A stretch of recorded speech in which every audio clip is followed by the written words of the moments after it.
And we're live. Yeah. Woo! Technical difficulties notwithstanding. Whenever Roll20 does come back on for some of our players, we'll let them do the clicking, but otherwise, we'll have help from all the other players. Some of us are lucky and some of us are not. Just how it goes sometimes. So let's see. Welcome back to the happy fun times in Barovia. Let's see.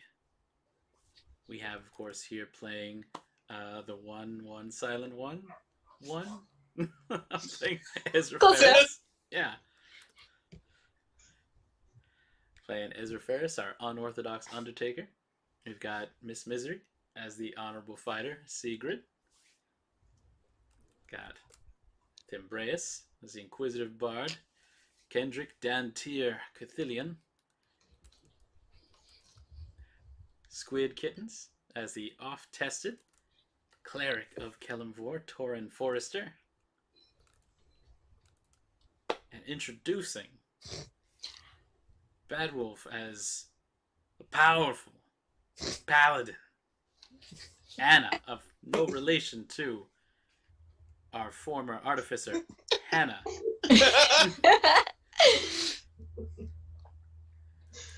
Though they did meet, is what I understand.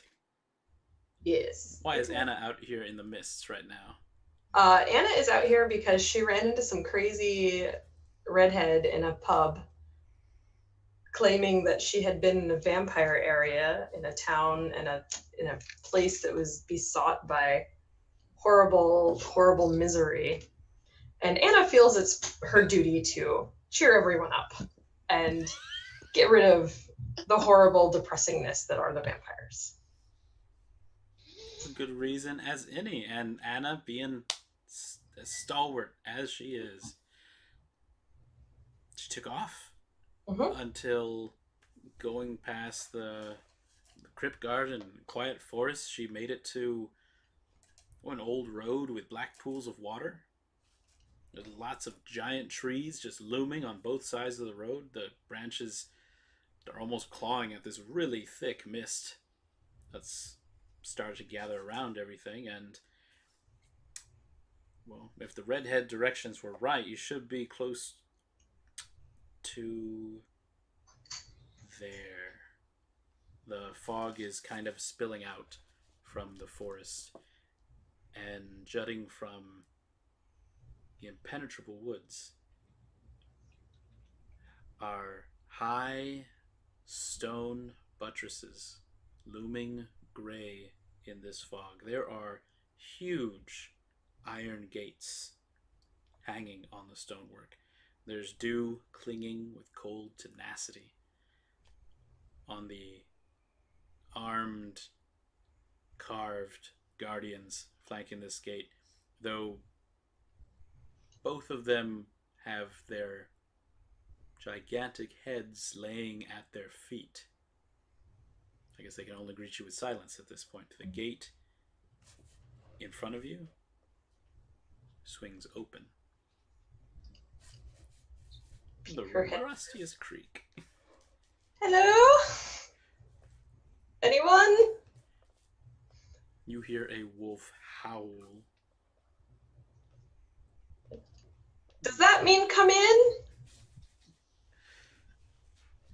The trees behind you kind of whisper in some of the wind, and some of the mist does go now at your feet and move past you through the gate. All right then. And she'll walk in. Let's see. Your Roll20 is still down at this time, right? Yes. Okay. All right, we'll give it a minute. Segrid, how about yours? Okay, in that case. No, mine's still down. If I could have Dantiir, can you pull up Sigrid's sheet? Yep. We'll need her to do a wisdom save. Alright. As this early morning, Sigrid's Sorry if it's bad. Last vestiges of dreaming. Oh no. No. That was a good one. It's a 19. Nice. Oh, nice. Okay. In your dream, Sigurd, it's not been a particularly restful night.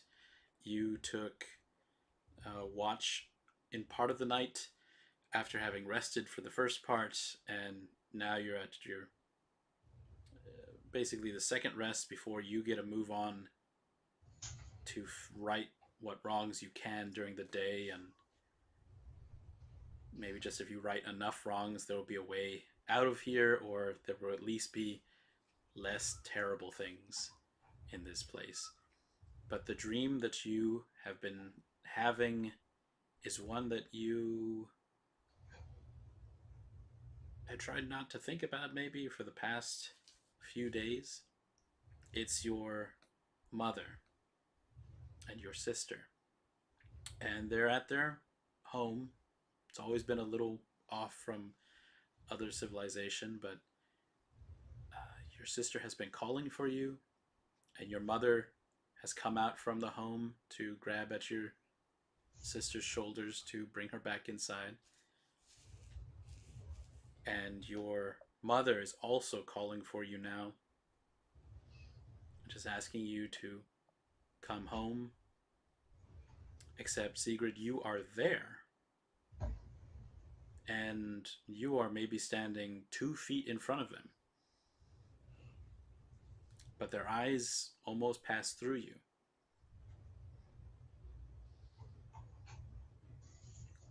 You hear, though, kind of a heavy panting.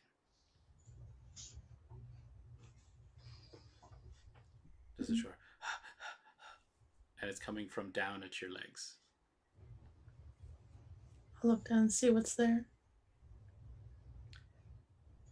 There's a shaggy dog with very black, almost tiger stripe with brown, and he's sitting there with a collar that looks very worn. Maybe this used to be rope, but at this point it looks like very frayed twine. And it's this dog who you're hearing. And he looks up at you with very dark eyes. And on the twine there is, it's almost like a little paper script under it, and it says Darby. And the dog is panting and looking up at you. I'll try and see if my sister, my mother, can see the dog. Can they like notice it there, or are they not reacting? It seems to be looking off at some mountains, but through you and the dog. Can I I'll reach out towards my sister, just try to grab her shoulders.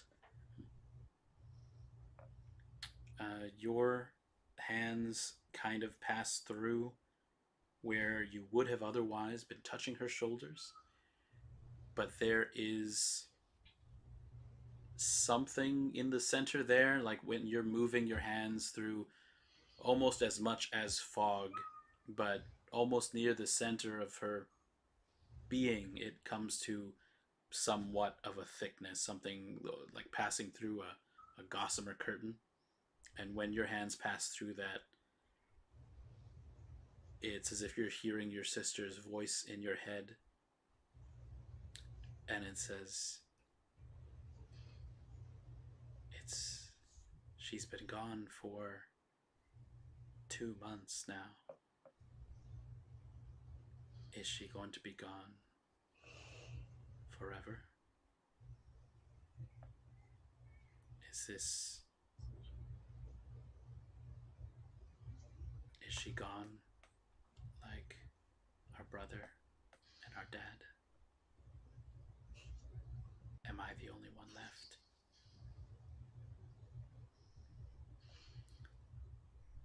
The dog suddenly barks at your side, and when you look to see what's got his attention, he is kind of dashing off, and he jumps into what would be a tree there, but he just passes through and the dog has vanished. And walking from behind your mother and sister, not coming from their home, but almost like around the corner from it, there is a well dressed man with slick black hair. And he walks up to where your mother and sister are just taking their last looks in the morning before it looks like they're getting ready to go back inside. And he looks at them. And he looks directly at you. Touch them and I'll kill you. He's been walking with his hands behind his back. And at that mention, he brings one hand back out. And he's holding one of your axes.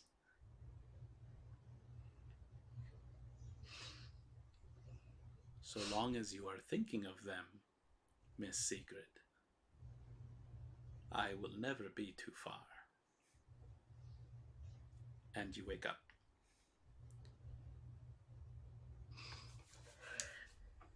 You've been sleeping in one of the bedrooms.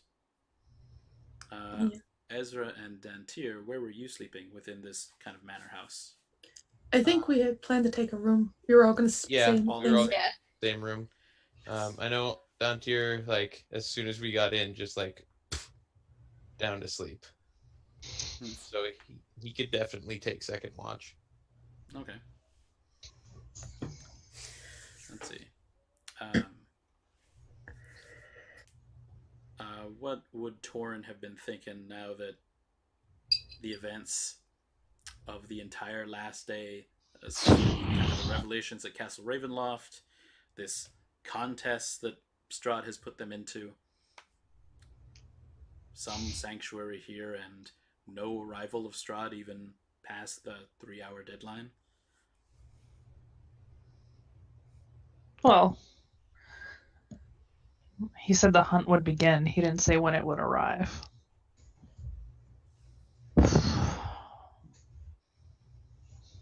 He's very, very torn. He's probably pacing as quietly as he can in scale mail with a shield and a warhammer, or a mace rather, because these people shouldn't be here, but he doesn't feel like he can leave because he has a divine duty to rid realms of this sort of thing. This house that Toren's been walking through, that you all did find at recommendation of Father Donovich, he'd given Segrid the keys when she asked. It is just chock-a-block full of a lot of religious symbols. Most are familiar to Toren from his trainings. In fact, there's a couple of symbols of Kelemvor around. You can see the scales, at least one of them on every door, and what used to be windows that are now boards. You can see other symbols, mostly good-natured deities. There's also some neutral ones. There's a couple of other scroll marks you don't quite recognize. They may have just been poorly done, or who knows in this place. There is something that Toren would notice and know with good certainty and experience that almost no one else would have, is that in the main foyer there had been wreaths of dead and dying flowers, but in almost an elongated oval upon the floor, with space that maybe there once would have been here. And as a follower of Kelemvor, who takes care of the dead and the living as they pass, somebody had died here, and there had been some kind of funeral service, but there's no coffin here. And the hallways are kind of lonely as you pace. There's not been much sounds in the night other than that then from all the ghosts who had risen from the graveyard when it came to last midnight, though they had quickly gone in the direction of Ravenloft. And I said that more than anyone, you would have noticed it. These funeral wreaths. But Ezra Pheras, as let's say an undertaker in training, apprentice, just it's very high up there. Lots of years of family business. What would Ezra's opinion be on kind of the trappings of funerals? Is Ezra a big proponent for lots of flowers, or maybe it's not a thing? It depended on what the family would have wanted, but he definitely thinks it's, too much. Simple is better. Little showy.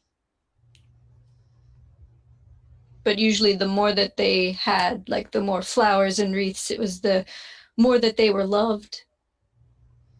Okay. His mind. Then, based on what you can see here, Ezra's experience in the business would have said that this would have been a very loved family member, whoever they were, and maybe haven't had as much experience with like houses like this, everything from the trappings. Oh yeah, you think based on like the space left there, you can almost estimate the height of this person and the width of it. You think it might have been like an adult male, certainly not a child.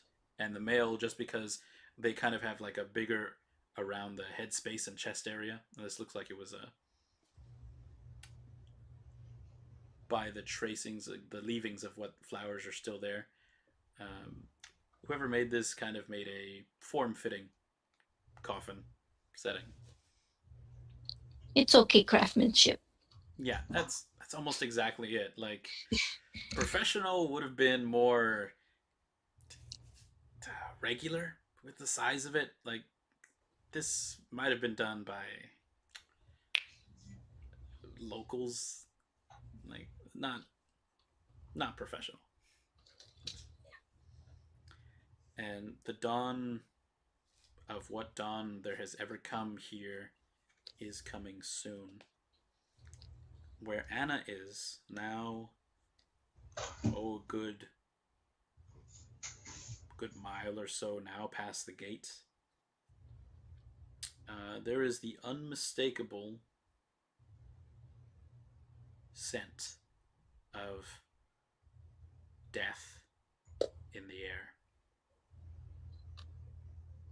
And there is a road that you have and crunching down on with the crumbling of dirt and some rocks and gravel upon it. But there's this smell, like a very strong smell near. Is it getting stronger as I move forward, or is it just all around me? It would be stronger as you move forward, but it seems like it's stronger to one side, like maybe coming up on your left, so that you could avoid it if you needed to, by like taking a detour off. I'm not going to avoid it. I'm going to go check it out. Okay. You know what? That foul scent, it leads you to a human corpse. It's about half buried in underbrush, about 15 feet from the road, just off to the left side.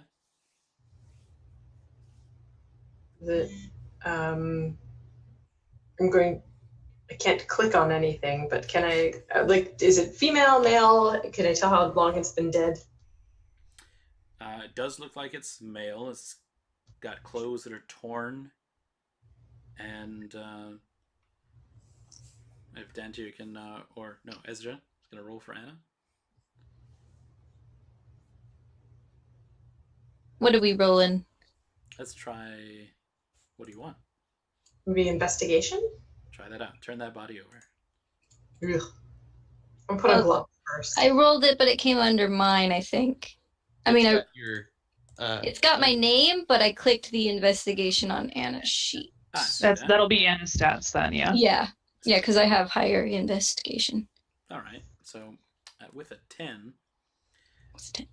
these, it looks like maybe animals have been at this body. There's like tears in his face and patches that have been kind of bitten off. But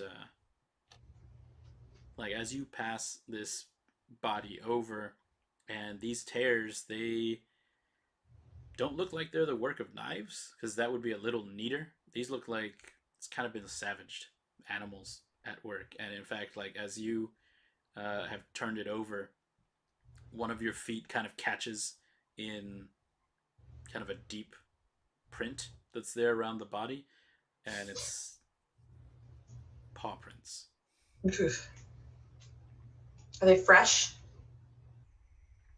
With a 10, you can't quite tell. It has been here so long as there hasn't been rain. The body smells pretty bad. Yeah, I'm gonna bury the body. Give it sort of a small prayer. Okay. So as you've got a shovel and things. Sure. Sure. You came prepared, or at least there's. I have an explorer's pack. Whatever's in an explorer's You pack. could use your halberd. That's true. I could use my halberd. You start on it. You know this is going to take a while, but you know certain respects that have to come in, and that's when you hear the growls behind you. Oh dear. Behind you. And also footsteps. Okay. And there is, of the footsteps, those you kind of have heard before. What's Anna's experience as a paladin? Has she been a paladin for very long? Does she train others? Is she just out of training and helping others in the world? She has trained as a paladin. She did go on a very short quest that didn't end very well. But as far as like being out in the world, she hasn't been out in the world very, very much. Okay. On that quest that didn't end well, had there been any sisters with her? Yes. Did they get wounded and needed to be carried away? Anna wasn't with you. No, but I mean, in her heart, she was. No, she was you were for the tournament. For the tournament, yeah. Okay. Wounded? No, I think. Anna? No. Okay, well then this is a very novel experience for Anna as she sees two figures kind of as quickly as they can with quite a bit of agitation. There is a kind of a smaller figure, just only slightly, about as tall as Anna is, but hunched over because she is dragging a body with her that is of a larger man.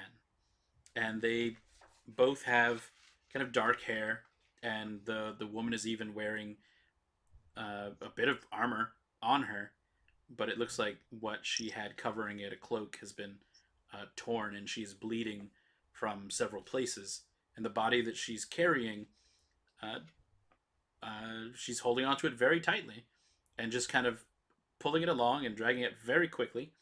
And there are no less than 5 wolves that are snapping at them. And when this woman sees you, she said, "Look out." Well, Anna will run to them and see if she can help carry the body. Okay. It is a young man. Doesn't look more than maybe 24. Anna's seen younger, but this is certainly nobody with a lot of experience. And between you and this young lady, what's usually Anna's speed? 30. Okay. She's just a normal 30. All right. The wolves here kind of pause when they see Anna take hold of like a shoulder up on this body. Like you, Yeah. Okay. Kind of you kip on one side, and then this girl gets on the other, and the wolves kind of stop at this point, and they're all 5 kind of growling, and so they are blocking the road on the east side, back from where Anna had come. Okay. And the girl's breathing hard. How long have they been chasing you? We've been out 3 days. These have been hounding us every night, and then that's how we got the term. I've invented it just now. I'm back in. Oh, you're back in? Let me see if I am. Nice. Let's see. So they've been out 3 days. She says her name is Irina Koliana. Oh, that bitch. So what Anna will do is, as she's helping her, she will reach across the part of the body that she's dragging and cast cure wounds. What do I have? Who's looking at my sheet? I think I'm back in, so hang on 1 second. Okay. See if it lets me bring up my... Yeah, you have cure wounds. Yes, she will cast that on Irina. Okay. Definitely some of the bloodstains are still there, but you hear a sigh of relief, and Irina is definitely breathing easier and has kind of picked up the body between you with a little more strength. It says, "This is my brother, Ismark. We buried my father 3 days ago and then tried to get out to safety, but we keep getting turned around. And these wolves and the Count," and she kind of flinches and her head kind of tilts to the side a little bit as if something stung her. It's like, "Ismark," and she's trying to talk to the body between you. It's like, "Ismark, come on, wake up. They barely got you, Ismark. Come on." Well, let's get you two somewhere safe first, and then we can figure out where we need to go. Alrighty. Also, I'm half in. Like, I can't load a character sheet still. Fair. So, I'm not quite there yet. Okay. Then we're going to have you and Irina get to the village of Barovia. Barovia. Yeah, I think Roll20 is down now for everybody. Nice. Oh, did it crash for you? hmm Technology. Hey, I still have y'all's two's character sheets up, though. I have Anna and Toren's character Nice. sheet up. Nice. You can tell us numbers. Yeah. Okay. I have real dice. I just don't have a sheet. We'll do flat 20 rolls, and I'll tell you if it works or not. Fair enough. I've got special Curse of Strahd dice. Ooh, very nice. It's blood on one side, death on the other. It's Barovia. Okay. So as Toren is pacing and Ezra is kind of evaluating stuff, what's Dantiir up to now he's waking up in the morning? He'd probably do a quick, like, now that it's light out and he's not exhausted, he'd probably do another, like, circuit inside the house, one outside the house probably, just to, like, take a look at how, like, the structure of the house and see, like, how awful this place is. It's weary looking. It's not like it's gonna collapse on itself, but it's like it could have maybe. This is a fixer-upper. Certainly, all the windows kind of have to be replaced because there are no glass panes in any of them. Just a lot of wood, and it looks like maybe somebody's tried to burn this place down because there's scorch marks, a lot of corners. Is there any? Could I do like a investigation roll to see if like it looks as if these are all very recent, or is this if this is something that's been going on for a long time? That's a good thing to check. Yeah, try that out. Let's give you a roll 20. Give you like like a literal. So that is a 7. Alrighty. Total. I rolled a 4. Since it had rained the previous night, Mm-hmm. Or previous day and into the evening, it's washed away some of what would have been maybe footprints or things around. The only thing that deep enough to stay have been these really large paw prints, and the scorch marks that are on there still are mostly around like the front of the door. Mm-hmm. So it might have been that the others were recent. They're washing away, or they have somewhat washed away. Besides that, he's just gonna meet up with everybody. We were discussing last night about dealing with the boy in the basement. Mm-hmm. Just from inspecting outside, it's not raining anymore, and daylight is not super bright. It's like an overcast day, as it has been for the last week, 2 weeks, forever. However long you've been here, coming down from the mountains, traveling. And there's at least a couple of places that have started up their hearths from some of the 2 larger buildings that you saw on the way from the church. One had been the Blood of the Vine Tavern, and the other larger building, it had been one with a sign that said Bildrath's Mercantile. Everything else is kind of just like townhouses, all places. And other than those hearths, you don't really hear much outside.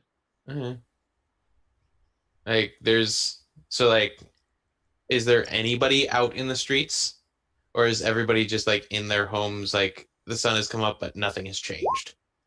It's almost the sun has come up and nothing has changed, except if you go out past the mansion.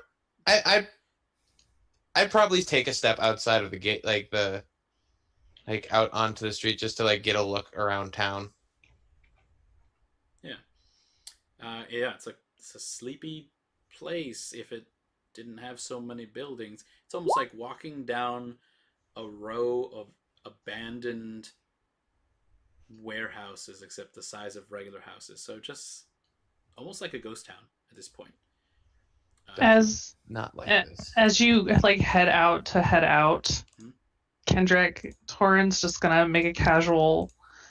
You're really wandering off on your own after all of this? I'm not wandering off. I'm taking a look outside of the gate.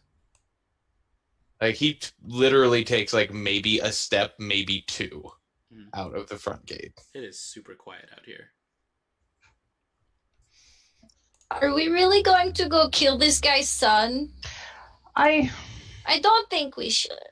I don't believe as much pain as he seems to be. None of us have seen the child. We don't know the full story. We don't. We just heard him screaming.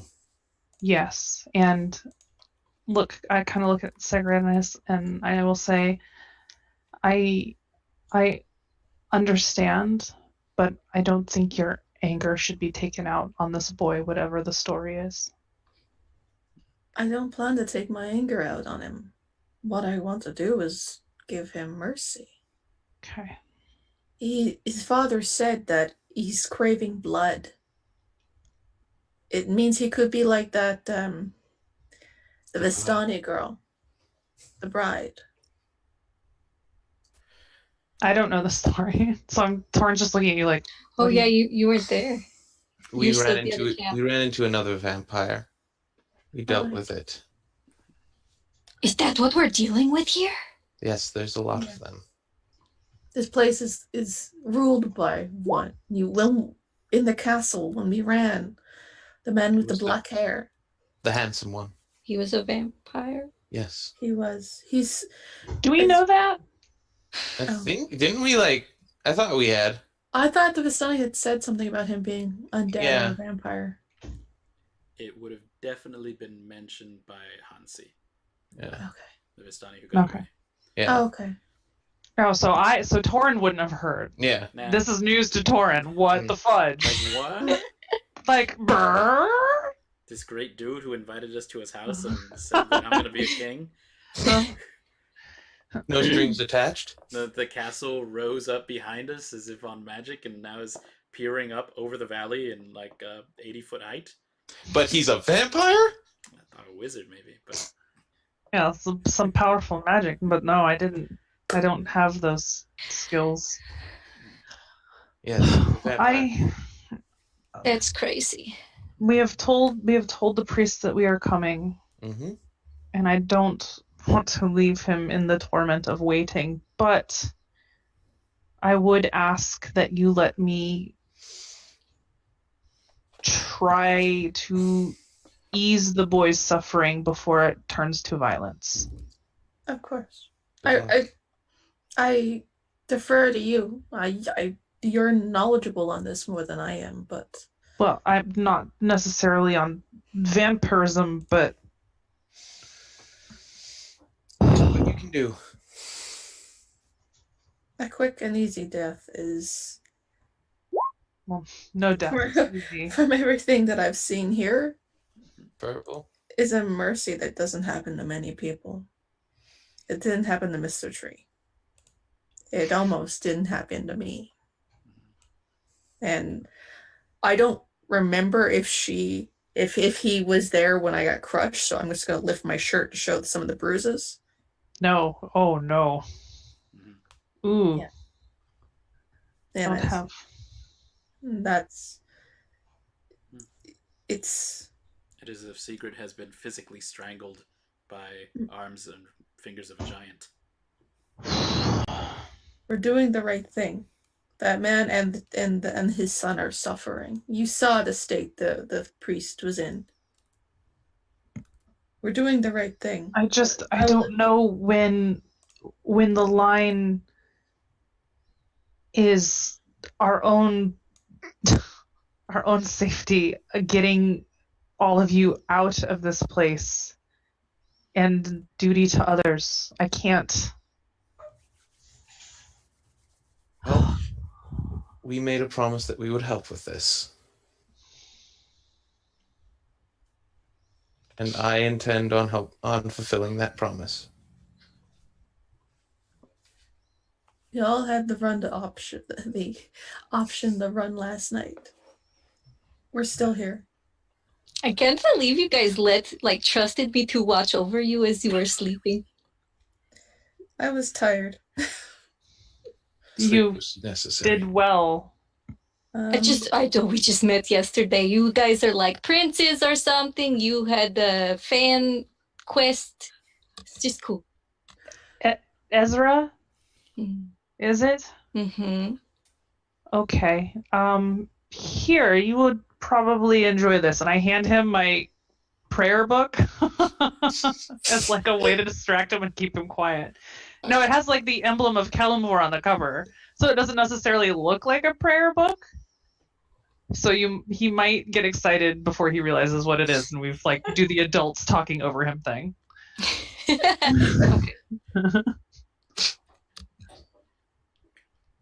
I think we should deal with it as soon as possible. I need food though, and some sort of weapon other than my fan thing. Well, I have 2 daggers that you can have for now. One is regular, one is silvered. I'll take I haven't used them. Both the inn and the mercantile shop are open, so we can make a stop on there and eat both of them on our way to the church. I think that's a good idea. Yes. Okay. There's no one to disturb you on the road as you go kind of north. It's about 3 town blocks, you would say. As you're kind of turn to where the first major intersection of this town is. There's probably only 3. You can see the larger shop window of Bildress Mercantile, as it says over it. There's a little bell over the door, and there's a sign in the corner that now says open. The last townhouse on the right, as you get out to this intersection,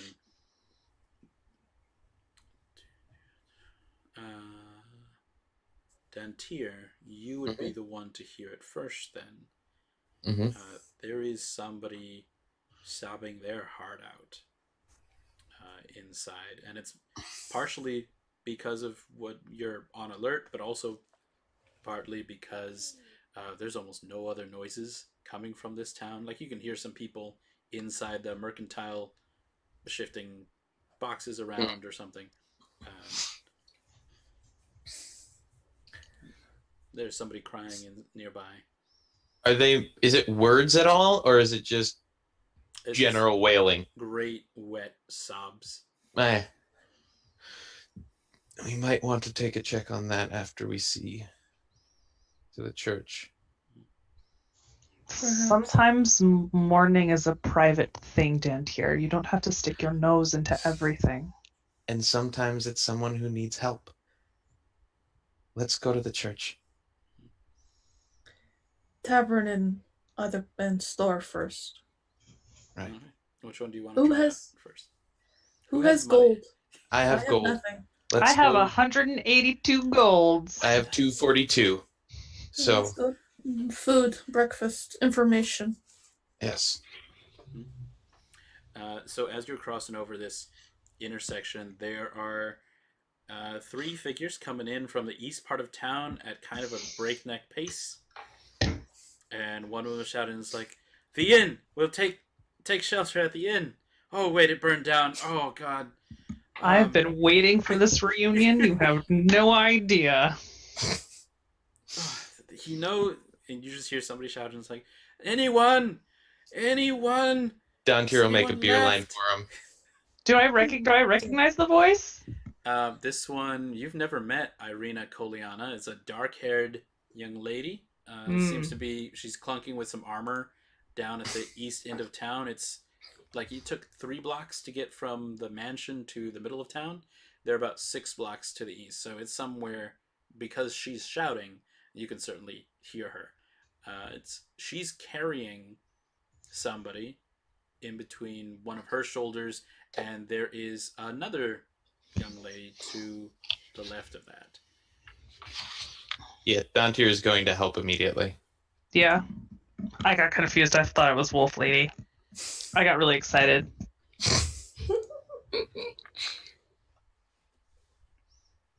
This would be Irina. So kind of dusky of hair and skin. She looks like my mom. Oh. One of them. And then on the other side is a paladin who is maybe not as familiar with this place because she's also not currently doesn't seem to currently be wearing armor. She has a very big halberd strapped to her back, but she's mostly dressed in like an oversized sweater, some leggings, and some boots. Okay. They do look, the lady on the south side doesn't look injured. The one they're carrying looks like they're in bad shape. The one shouting Paladin has an assistant for this.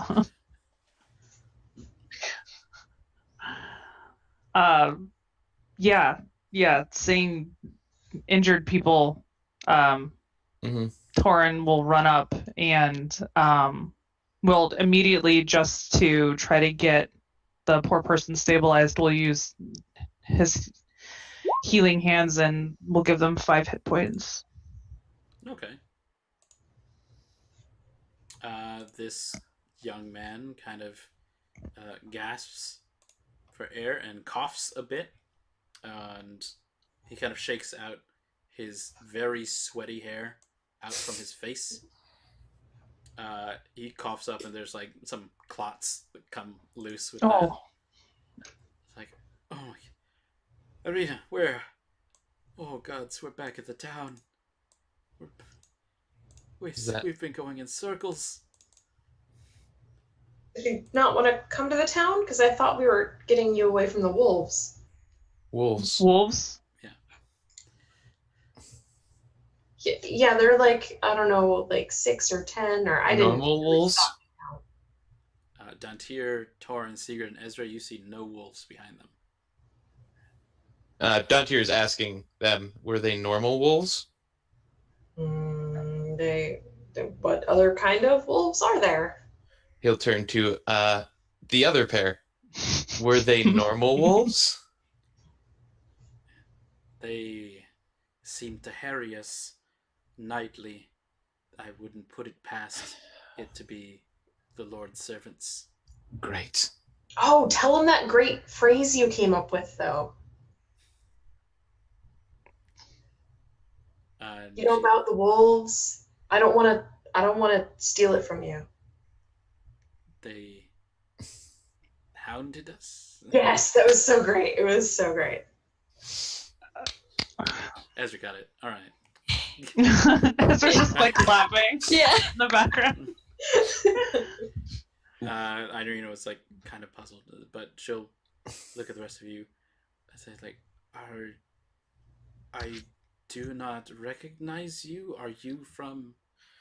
And We're from. Are you from the outside? Yes. Yes. And her face just kind of falls. Like, I am so sorry.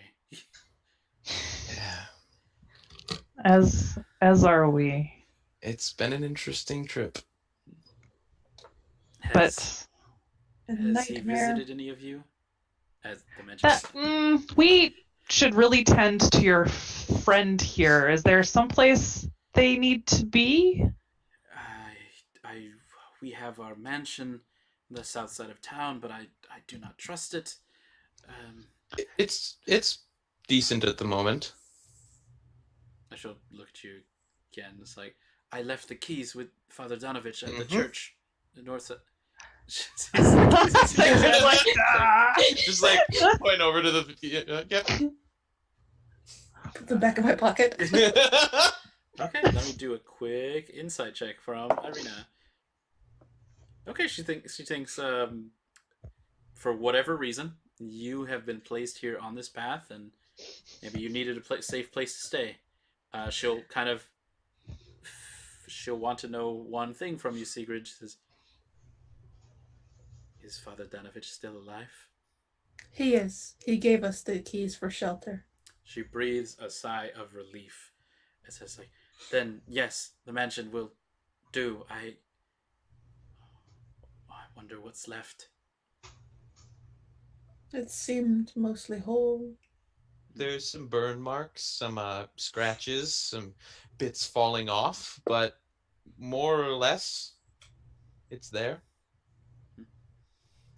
She's got, now that Ismark is kind of up, he's trying to stand on his feet, and she's kind of helping him with that. It's like, I don't see the wolves behind us. That's very much his way. Were you attacked in your home? For weeks, we were trapped here within the village. And her hand goes up to her neck. Lord Strahd, he can become obsessed with things, with people. I want to know what she's touching. Is there anything? Her very lovely scarf. It's really pretty. Thank you. It was my mother's, I think. Is it silk? It is. They told me it was. My brother would tease me. He said it was the hair from the chin of a mountain goat. But we have never gone into Mount Baratak or otherwise. So not silk. We were there. Irina. Yes. And she's kind of trudging forward at this point, and He'll like hold out something to like block her path. And he'll just stare at her with like very, very meaningful.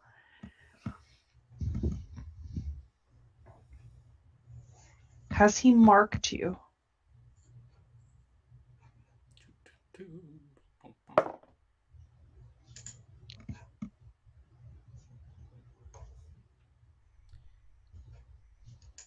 she will kind of pat her brother on his back because now he's looking at her with kind of scared eyes. It's like, has he visited again? Arena. And she will kind of let him stand on his own and slowly pick up her hair so that it's out from her pauldrons and kind of tug at where her scarf is, her fantastic mohair scarf. It's amazing. And she starts taking it, unwrapping it slowly. It's gotten a few blood stains on it, but it doesn't look like all the blood was on the outside. There are some stains from the inside where it's almost been used as a bandage. And when she finally unwraps it, all of you can see that on her neck, on both sides, there are a pair of puncture marks with that even now look like they are, one of them's drier than the other, but the other one, and scarring, but the other one is fair fresh. That's not good. The last he came for me, and my father and my brother, they tried to protect me here within the village. We holed up in our home for as long as we could until my father, his heart could not take it. He had been the burgomaster for so many years, weathered so many storms, but between the wolves and the servants of him,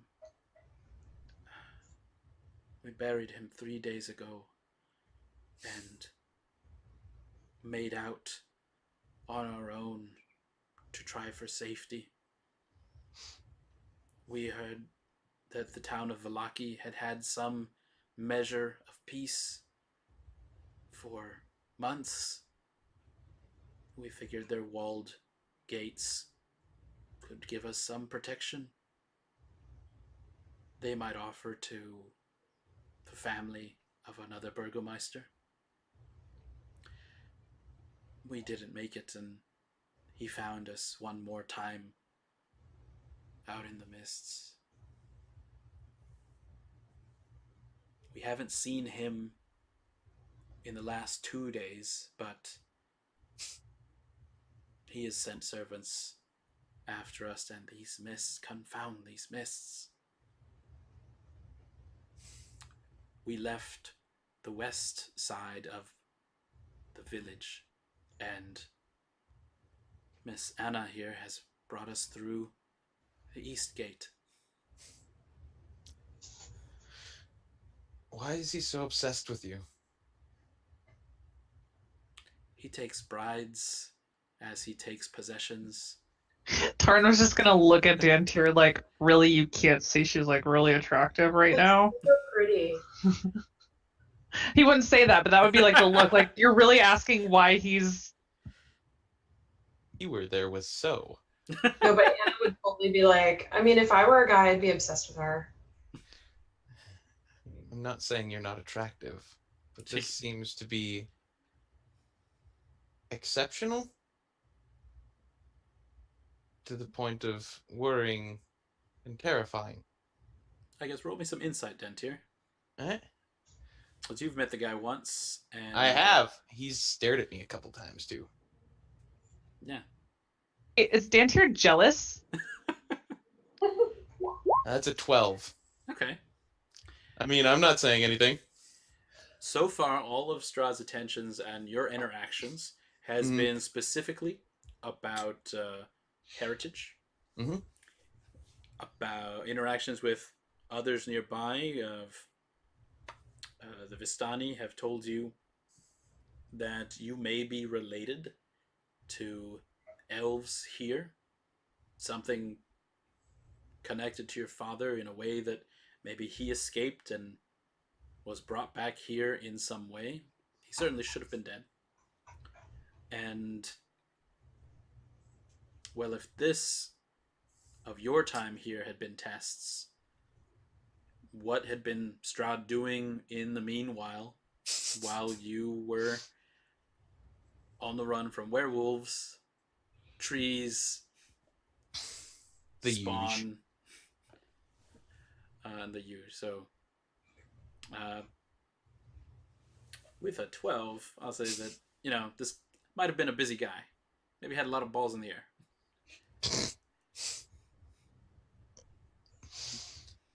Certainly, she's uncomfortable with having her neck exposed, and she starts wrapping the scarf back around.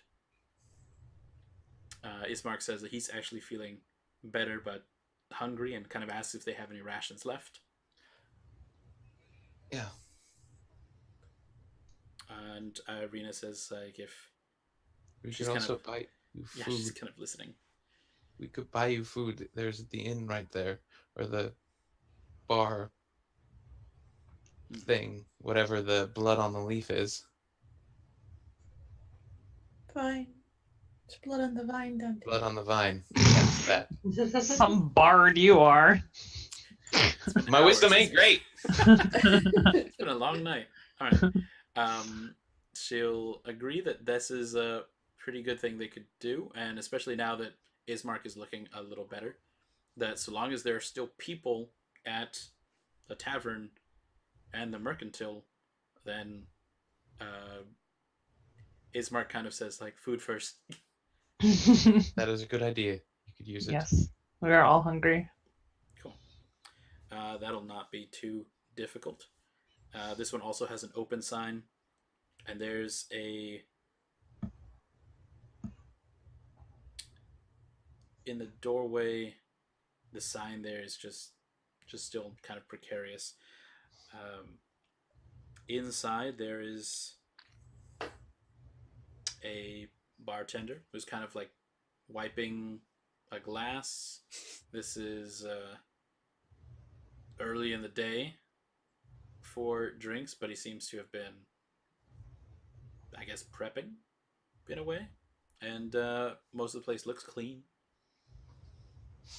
And he's almost leaning upon the bar on one elbow and kind of giving this glass just a wipe, kind of turning it. Another slight polish. It doesn't look any better than it was before. He'll set it on a shelf behind him and just kind of look at all of you as you kind of get traipse in. Ismark carried a little bit by his sister, Irina. And she says, Eric, we'll be needing some breakfast if you'll be obliging. And looks over all of you and holds up like, I'll slide him 8 gold. all right. He takes that, seems to put it into an apron that he's wearing there, and he kind of goes into the back, and you can see that he's flipped open a door into, must be a kitchen. You can see a hearth going in there. There's at least some heat and warmth, and there's at least no mist on the inside of this room. All over otherwise. And it's a couple minutes, but you can kind of seat yourselves all down to some large square tables. There's nobody else here at the moment.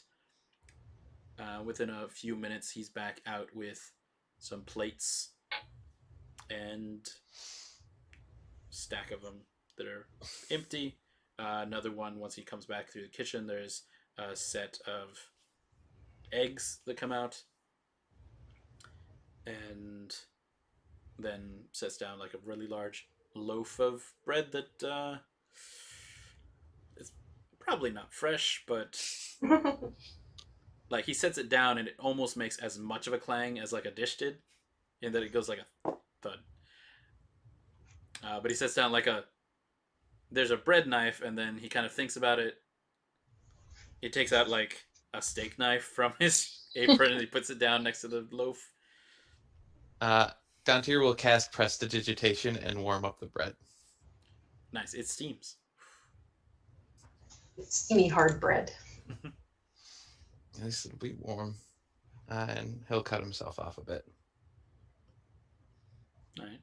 And then what Eric, the tender here, brings out last is a couple of bottles. Dars. What's the name of that? The jars for water. No ice in these, but it seems like it's mostly clear.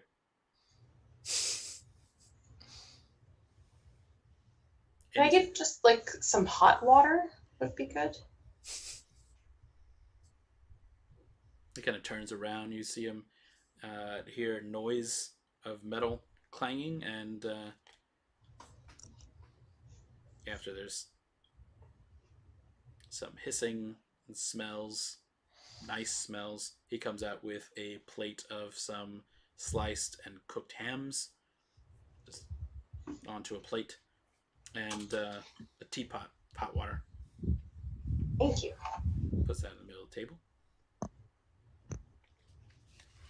He looks around, and he's kind of surveys the 8 of you. Like, Ismark is really weakly, like, reaching for the plate of, like, eggs. His sister like slaps his hand, like, grabs it. So you have ham, you have eggs, you have recently rewarmed bread, hot and cold water, both kinds. Nice. Breakfast time. Anna's gonna make some tea from a little pouch that she pulls from her bag. Do you have any extra? Yeah, sure. She's very extra. And she'll take out a bunch of little packets and hand them to anyone who wants one. I'll take one. I'll take 2. Both go in. Extra strong tea. Toren will abstain from the tea. You don't like pumpkin spice? I don't like tea in general. Oh. Your loss. You must live a horribly depressing life. Yes. I don't like whatever this is. You will pardon me, and he will take a plate and go outside. It's still that thick, misty morning, and Toren, now that Dantiir had pointed it out, there's those wet sobs have kind of subsided, and just every so often there's a bit of a wail, and you can almost hear a name out of it, and it's definitely coming from the house next door. It sounds like somebody on like a high floor, the way that this voice is carrying. Definitely makes every spoonful that you put into your mouth like difficult. Mm-hmm. Can they see me from inside? No, curtains have been drawn down. Okay. I'm going to walk over to the door and just knock on the townhome. The entrance here looks like it's maybe seen a few better days, but it's nowhere near the trashed state as the manor. It just looks like they haven't cleaned up on this porch for a while. It's kind of gray. Nobody answers you, though the moaning, the wailing does stop or pause for a moment. Okay. Toren will interpret that as they don't want to be infringed upon, and happy that Dantiir didn't see him going against his own convictions. We'll head back to stand over in front of the door of the tavern and finish his sad meal. The door opens behind you. Oh, damn it. It sounded like there were like a couple of locks that needed to be opened. At least one of them, a bar, like an actual heavy bar after that, that's like dropped with a thud, like you can almost feel it as you're just getting off the porch. And there's a woman, kind of short, certainly shorter than Toren, with grayed hair, and she's wearing just like a brown shawl, and part of it has been put up over her head in sort of a wrap, and she's looking out with eyes that are kind of looking to anything out there, and it focuses on you, and you see that she's out there and has opened the door. She's holding in her hands kind of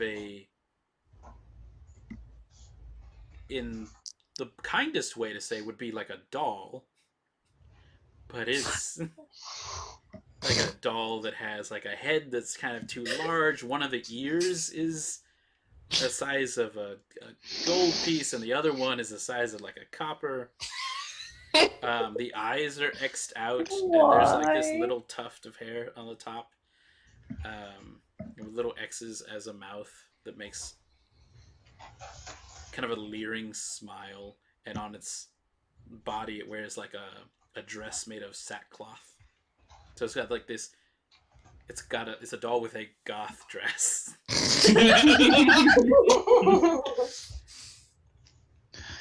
Why does Toren always attract the creepy child doll things? And That is a question you should ask yourself. So this woman looks out at Toren and says like, "Yes,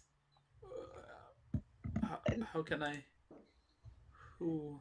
I just heard the crying and was making sure everything was all right. She introduces herself as Mary, but her eyes are just wet. The cries have been coming from her. Clearly, her voice is a little hoarse. It's a pony, and she only has so much to say. But I don't mean to intrude. Trudy,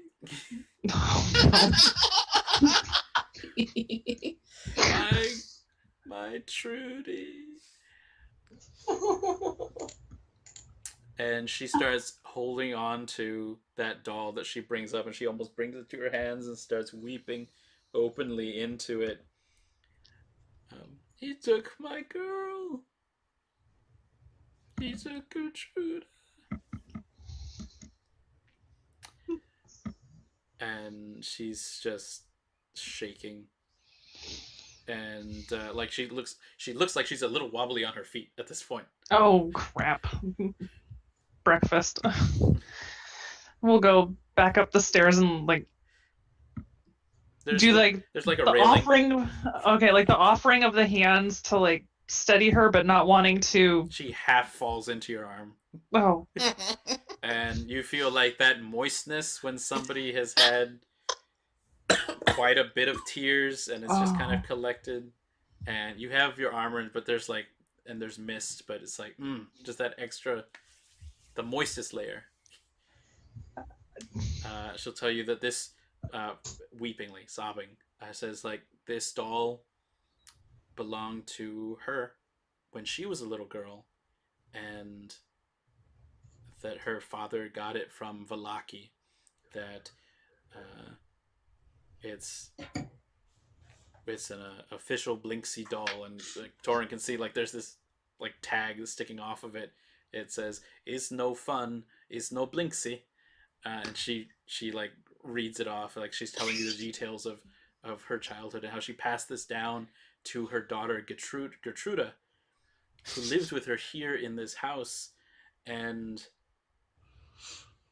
she says she's young, she's headstrong, she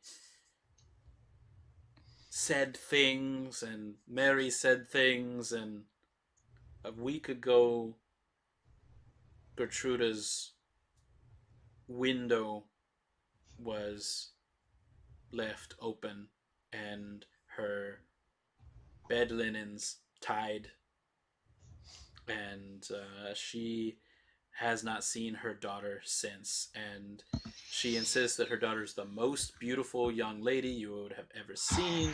She knows how to cook, she knows how to sew, it's just been there, and so she knows for a fact that the Lord has taken her, the Lord of the land, would surely have picked her up as easy as picking up a penny.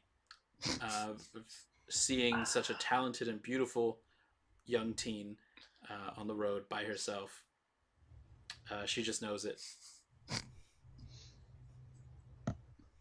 I have no words of comfort to offer you. If this is true, you know that as well as I.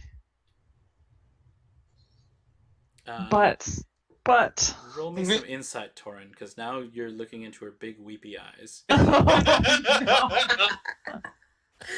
no. 18. Nice. Okay. There is kind of something missing in her eyes, and you'd seen this in a couple of the villagers in Orash now, and where you saw this in the most morose of them, the ones who like never smiled, even when you had come back with first for the town. Nobody's gonna die. Hey, look, we put out your house fire. Aren't you glad? And they would just kind of like stand there, and the closest you saw to see them losing their frowns was when it would just come to like a flat line. And so this woman is weeping, and you can kind of see into her eyes, and they're just missing that kind of spark. But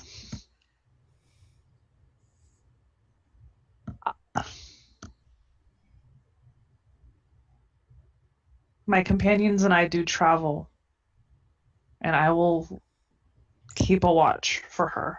What's Toren wearing at this point? He had armored up in the morning?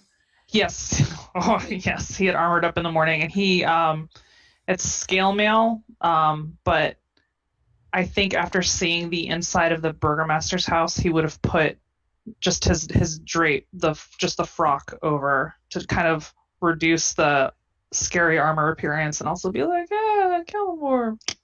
Okay, so it's now that Miss Mary is looking at you more directly, and you've taken a glance at her and given her some words of some encouragement. Her hand comes up, and it kind of knocks upon your chest, and she feels that it goes full touching that beneath your cloak here there is hard metal. And she'll look at you, and there's still not exactly that light in her eyes that you've seen from others, from your friends, from your brothers, from Segrid, from Ezra even. But she does look at you with eyes of kind of recognition. Are you one that he has sent for?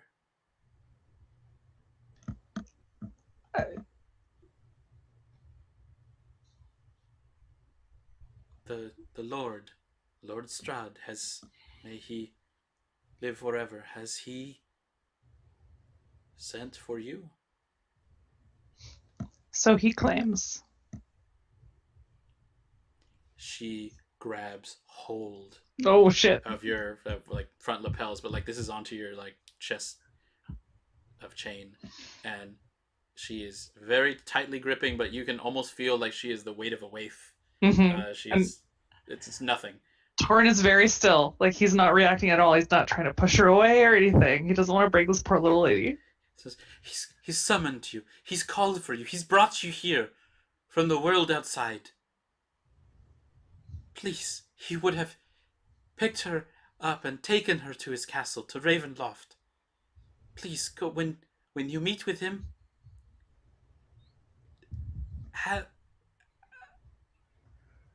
Could you ask him, is she okay? If maybe she can visit her mother, or if I could. No, they wouldn't allow peasants within those walls, but please, he has summoned you. you can meet with him, you can go to Ravenloft. Can you find my Gertruda?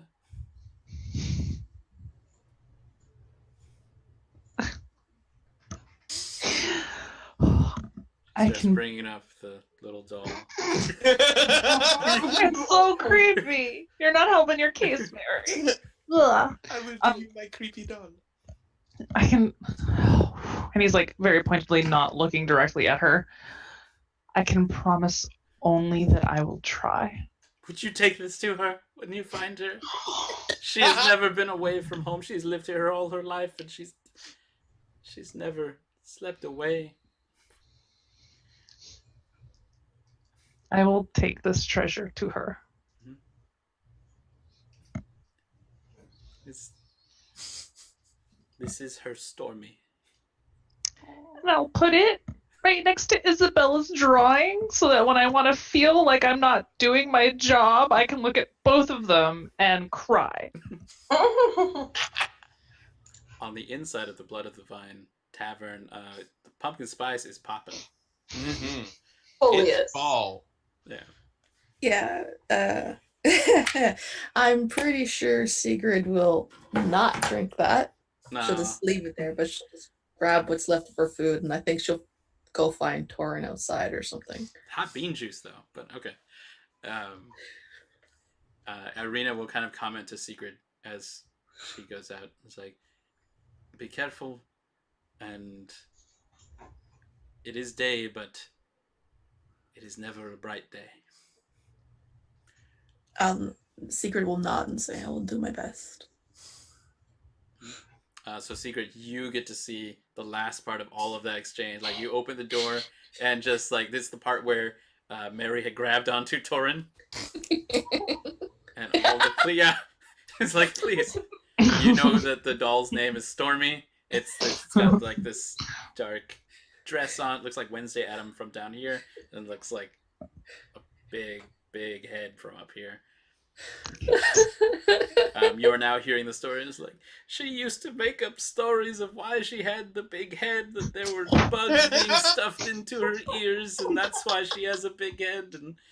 And so you're hearing a lot of stories about Stormy, and a daughter, like some Gertruda, something. And you see Toren like take the doll finally at last and put it next to what looks like some drawings in her pouch, in her bag. And so Toren, when you turn around and Mary has kind of let go of you at least, and is just kind of leaning on the doorstep, you see that Segrid has. Would you have come out all the way hearing that, Segrid? Quietly, I probably would have closed the door and just kind of watching it. There's a veranda there. That's fine.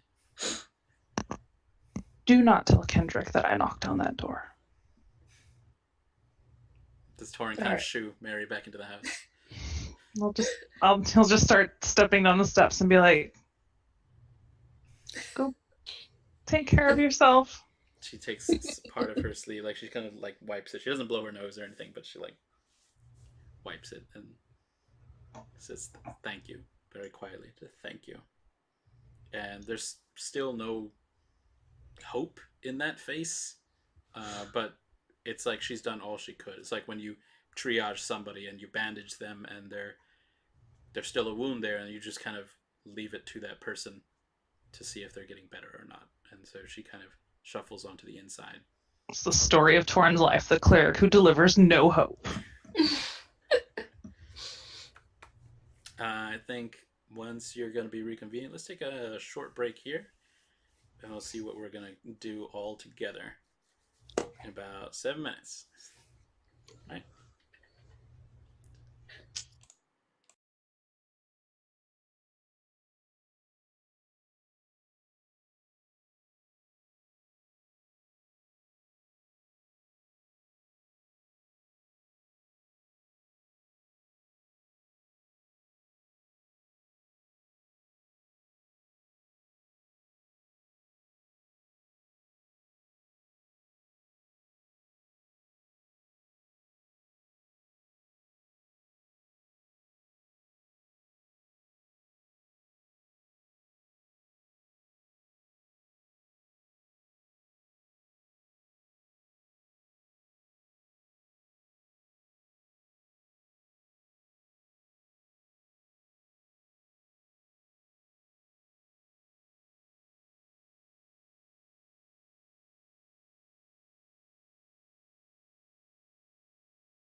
all the way back in.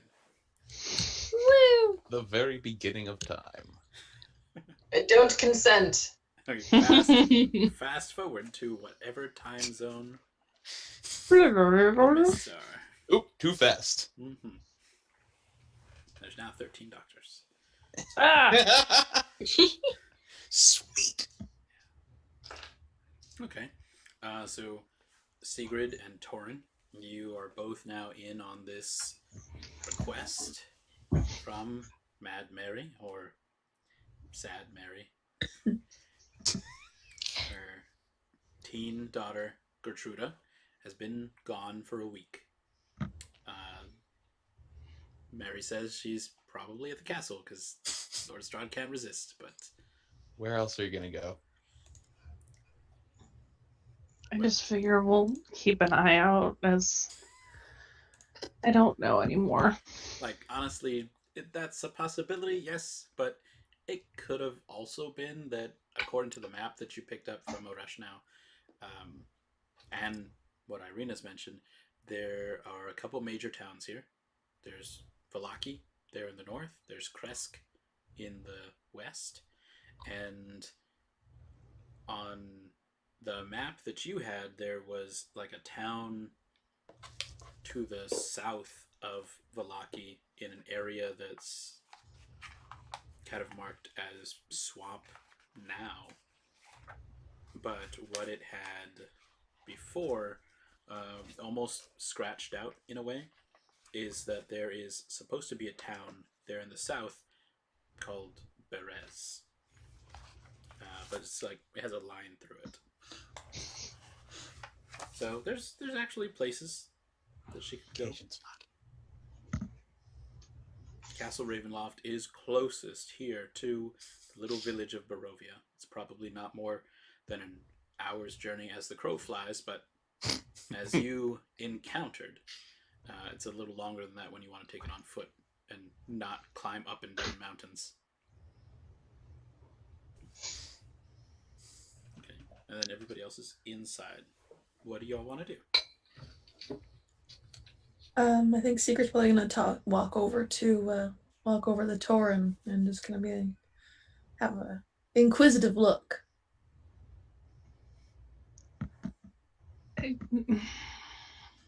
I'm sorry.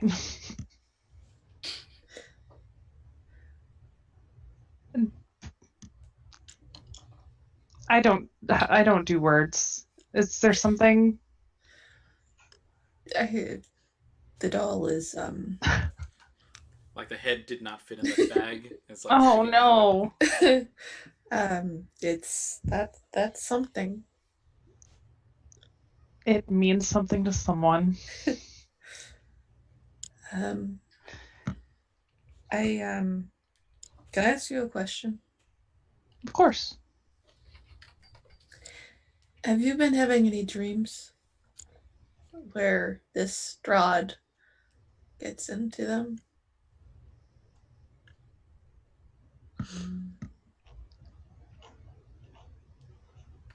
I have not seen him in my dreams, no. Last night I had a dream that I was back in the village where I settled my mother after we left our home, and her and Ingrid, my sister, they were standing outside, and Ingrid was, I think she was looking for me, and I was standing in front of them, and I couldn't see. They couldn't see me. They looked right through me, and there was a dog by my feet, a little scruffy dog, but and the dark one, he came around the corner, and he was holding one of my axes, the ones my parents gave to me to set, and he stood behind my mother, and he said, "As long as you think of him, I am near," roughly.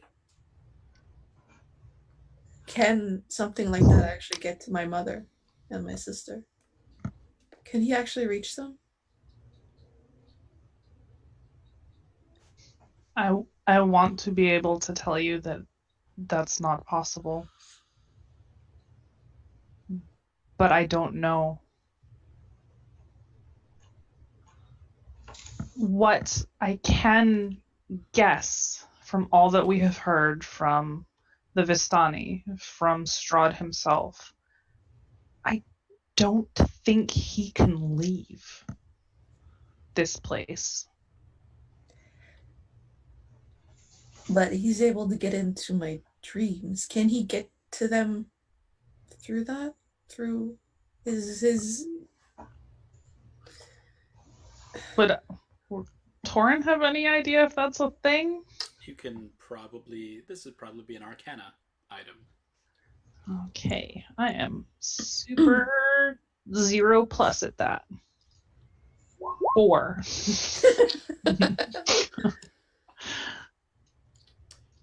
Toren would have known of certainly messages sending.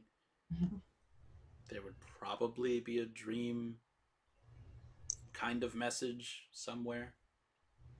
And there's something about what Segrid said that Strahd was holding one of her axes in the dream that is like right on the cusp of your memory. But it's not something that you can completely recall at this moment. You think messages can get out of the other stuff. It's as you know so far that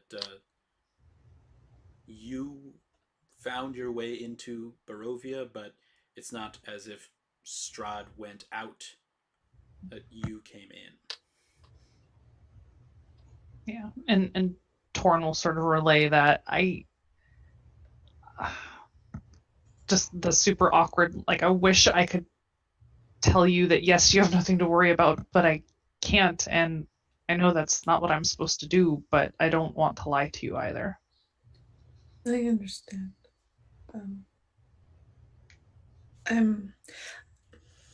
And she's trying to say something, but she's kind of being awkward about it. It's just, I'm sorry I let Glovia go. The dog, that beast, the effect it had on my mind. I'm sorry I let her go. That was my foolishness, thinking that I could keep her in place. That is on me. Do not carry that burden on your shoulders. She just nods and continues to stand there a little awkwardly. The eggs are getting cold. Oh, my breakfast. Oh. Yeah. Pick up the plate and be like, should we go back inside? Yeah. Oh, I'm sorry. And he'll hold up his mace. Can you use this? I think I can use simple weapons, yeah. Okay. Because I know we need to try and find you something, but I don't anticipate the selection here being much, and I would rather have the lesser weapon than you. Okay, yeah. Yeah, I can use simple weapons. So yeah, it's a mace. I can hit things. I think so. She swings it a few times to get the feel for it. And okay. Yeah, good. It's okay. Is it one of those cleric maces where it's just kind of flat on the top? Yeah, it doesn't have the spike. It's just heavily weighted, like it's gonna bash your skull in. But it is silvered, so. All right. Just back inside. Yeah. Good talk. You were right about the tea. It wasn't. It's not my thing. Yeah. And she just goes in. And shortly thereafter, Toren will walk in, also looking a little oddly uncomfortable.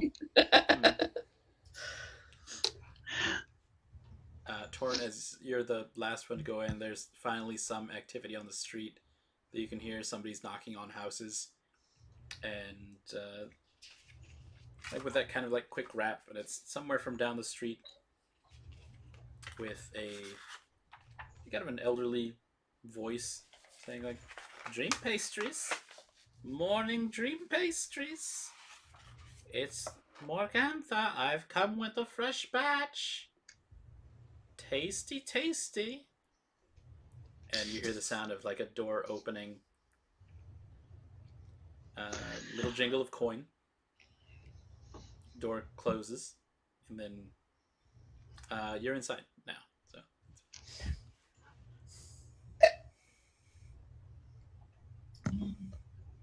sounds from everybody else as Anna, Ezra, and Dantiir.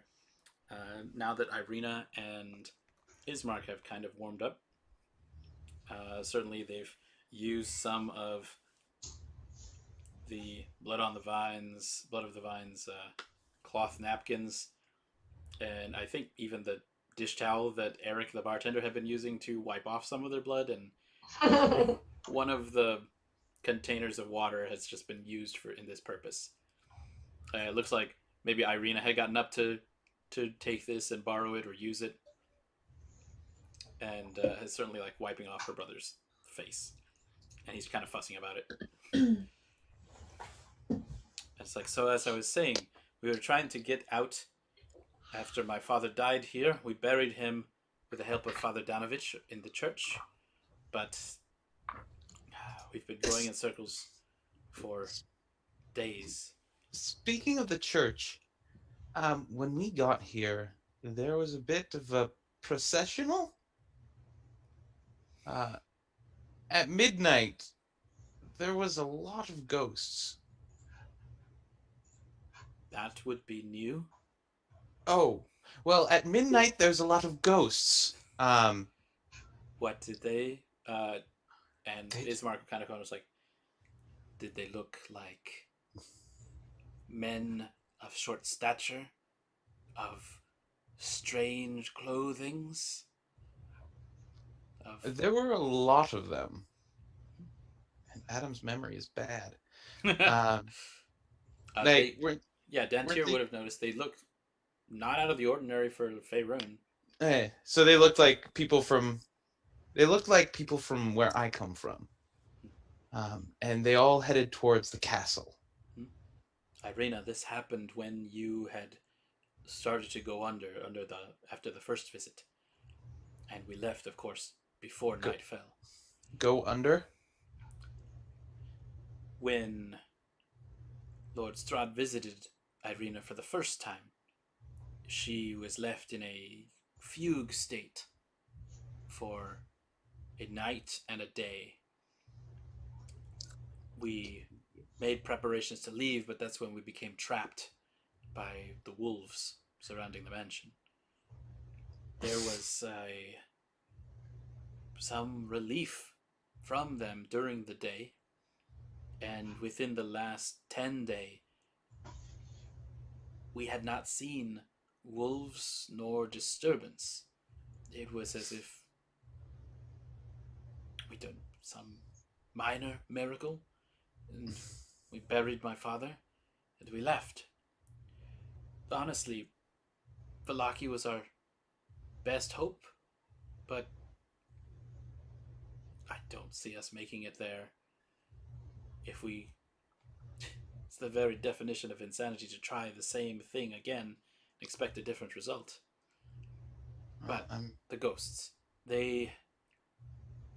my father, before he passed, he said that the rebellions that had stirred up a year ago, I thought them strange. We have had some village uprisals here who, when the Lord takes maybe a little too much and we have enough of our neighbors to back with us, sometimes he'll laugh and throw back whoever he took. But this was different. this was a host of persons that looked not native to our valley.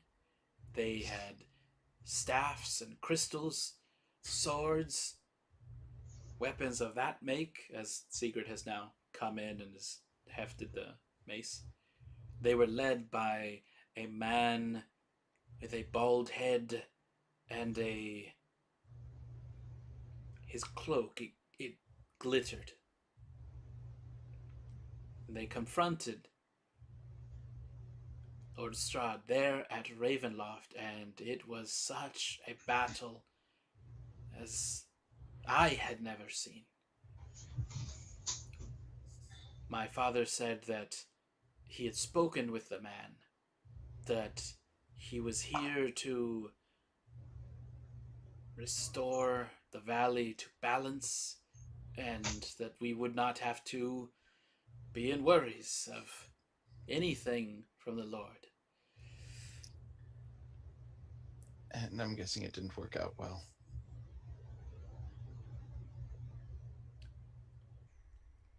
No one came back except for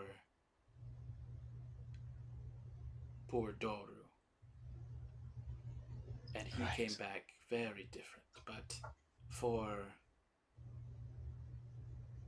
almost a 10-day, there were less mists. We did see the sun, and we did not see Lord Strahd. Do you think he was weakened by it? It seemed a powerful battle. We could hear it even from here in the village. We heard lightning split the sky and peals of thunder, but Lord Strahd is the land. He is the ancient one. He is here. So long as the land is like this, I know that he is there. Well, maybe it won't always be like this. You never know. Question for you. Do you have... and character question, or player question, was there a library in the manor? There would have been a small one. Do you have any histories of this land?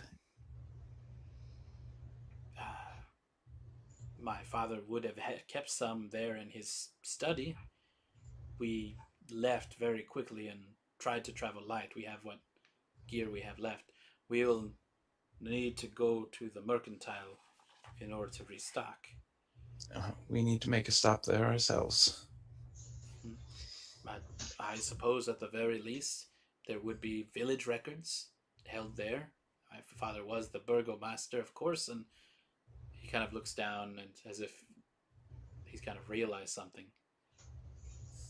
I suppose that now that he is gone and we are still here, the duty now falls to me. I'm sure you'll make a good one. For whoever here is left. And Eric, the bartender, is like just leaning now, wiping one hand very moderate speed onto the bar. Looks like it's been polished every day and not used as much. I think there's less than a handful of us here left in the village. We have no wall. We have no guards. Why stay? Is it just that you can't leave because of the mist?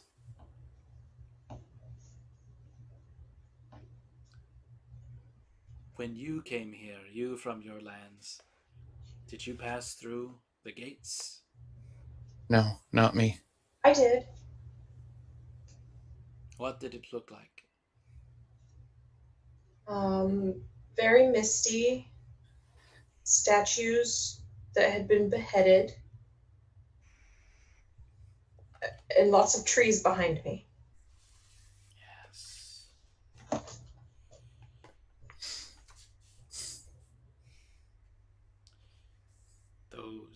would be the eastern gates. There is 2 sets, one west of our village and one east. They will open for you to travel deeper into the valley. They will not open for you to travel out of it. Wherever that rebel bald man had come from, I suppose he thought that he might have a way out. Maybe he did leave when the skies turned light that year ago. Maybe we had balance here for a few days. Everyone needs to leave from here. Not everyone believes they can. I just want to see my sister safe.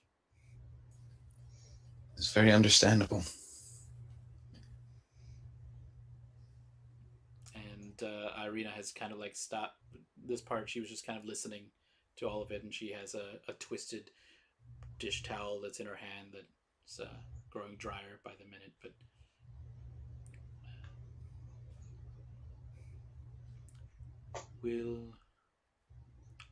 we did not make it on our own, but we are strong. You are here for what reason?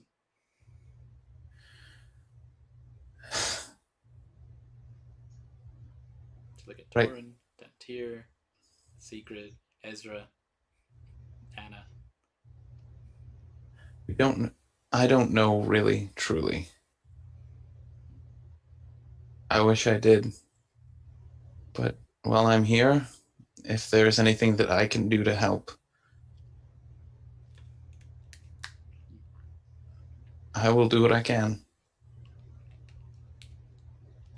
So they should come with us. Yeah, we are going to Vallaki. We are. We have some business to take care of here. And are there coaches in this country? Like, can we get a coach between here, like a safe coach? Or at least horses. How many days travel is it between here and Vallaki? They'll kind of look at each other and they'll say, like, days? No. By the road, it might take hours, but it is not a very large valley.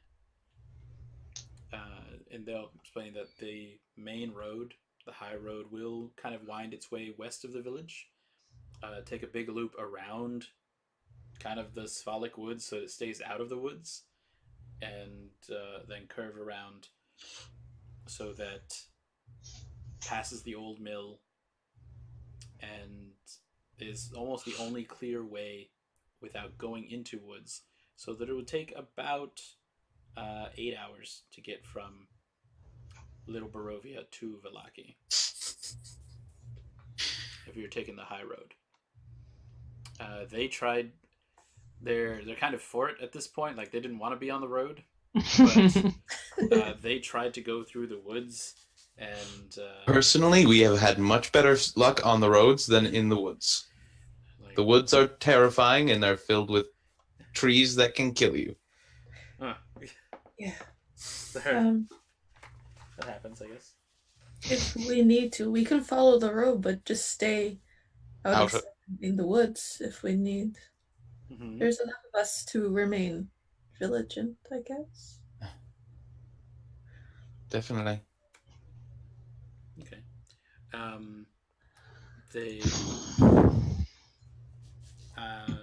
They'll ask, like, did you see? Irina will turn to her brother and say, like, when we left, there still had been horses at the livery, were there not? And Ismark kind of nods. I guess, but certainly, if the stable master had his own set of horses, then they would have taken it off on their own. We can always check. Okay. They feel kind of confident about being able to take care of things during this daytime if they move rather quickly about it. And to be indoors, they do mention this as one of their safety checks. They're like, stay indoors as often as possible. And if someone knocks, do not let them in. Like, does that mean like don't open the door at all? Or can we open the door and then be like, no, go away? If they can open the door, let them come through. If they need your permission to enter, Okay. it is one of the night children. Wonderful. Quick question for Amy. Does Anna have any religious symbolism, memorabilia about her? On her halberd is the symbol of Sune. Nice. You poor thing.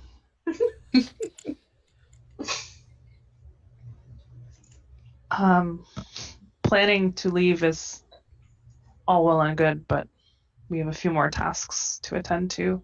We do. Toren will look towards Anna and ask if she is a practitioner, and will gesture towards the symbol, or if that is merely for good fortune. Dantiir, I mean, 6 of one, half dozen of the other.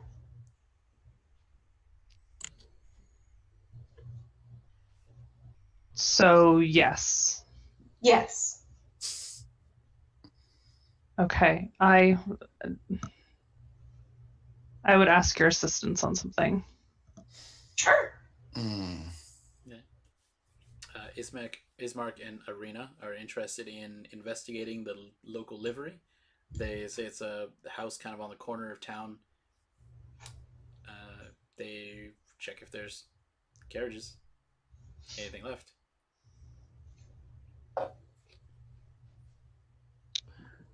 So we will swing by the mercantile and then head to the church. Well, Anna and I will at least head to the church. I'll go. Do we want someone to go with Ismark and Arena? I am adverse to any sort of diversion of our group from one another, so no. Okay. Safety in numbers, and I think they'll be able to handle themselves for now. They're from here. And the town's not very big. If there was something that broke out, you heard Anna and Irina before when they were like 6 blocks away. You think the town's not like maybe 7 blocks wide? So Oh, so when we went 3 blocks, we went half the town. halfway through town, yeah. Just do laps around the town. That's like you could do a lap probably every 10 minutes of this place. Yeah, no, let's go to the shop. Okay. Irina and Ismar kind of point out, it's like, we're going to be that way, and if we find anything, we'll grab it, and let's meet back here. It's like outside the Blood of the Vine Tavern. Stay safe. As much as possible. They've wiped off enough of the blood. They look okay, especially with the healing that they got from Anna and Toren. And the Bildress Mercantile is like right next door, just across the street. So it's not a big town. It's just like this train of like 5 or 6 people just walking from one building to the other, to the other, to the other. It's a pub crawl. Let's go to that place. It's exactly like a pub that crawl. place. Have you ever seen the Brady Bunch movie where they just end up in a ghost town, and like one part of the family is on the north end of town, and they find a phone, and they try ringing. It's like, I think I got a signal. Our bus broke down, and it's like, hello, and say hello, and it's like, we're trapped in a town. We're all by ourselves. Our bus broke down, and the other person's like, oh yeah, us too. And it's just their other sister, and she went to the south end of town, and they're the only ones there, so they answered the phone when it rang. Yeah, it's like that. Barovia. Nice. As you get into Bilge's Mercantile, there's it's a lot more stuff than at the Hare and Hare back in Urashna. That had been kind of a village on the brink of disaster and starvation. They had a couple of bear cloak and wolf skins and some lantern oil left. But this one is kind of packed with shelves of items. Whatever they've got here, it's well stocked. It looks like they've got blankets, bedrolls, poles, paper. Do they have weapons? They have absolutely zero weapons. Okay, Unless great. you get real creative with rope. Zero armors. Unless... You get really creative with the rope. Yeah. Well, like, there's baskets that you could possibly, like, put your hands through. Sock 'em boppers. Yeah, there's a man behind the counter with, like, a small set of glasses. And he doesn't look like he's an old man. He's rather youngish. Certainly older than all of you there. Says, like, can I help y'all? What do you be needing on your travels? Y'all ain't from around here, are you? Nope. What gave us away? Says the man in all bright red. We ain't had cloth like that for... not since the Vistani last came through, and that was a few months ago. But it looks like these are all fair wares. You'll find it well stocked in most things. Certainly, we don't have anything. You kind of look Segrid up and down, and Toren, where there's a little bit of chain rattle. I don't think of anything too challenging for y'all to be making off with. Do you happen to have any, like, incense maybe, or like some, like, it could be old herbs, but like herbs potentially? We've got... let me see. Not a lot of call for that anymore. I usually get that over at the church. You'll kind of look around in the back shelf that he has there, where it looks like there's a lot of ground up materials, and he'll be opening small drawers, and there's just that kind of slight potpourri smell coming out of that. It's like, oh, I think this one's gone bad, and it's like grabs it and moves, and it's like, we got sprigs of mistletoe over here, and you hear like rattles like marbles in a drawer, like some ball bearings, I suppose. I was supposed to move these over in the other night. Trip over them myself. You hear like 3 ball bearings just kind of like drop to the floor. I swear, this one of mine is gonna just... Hey, Parry,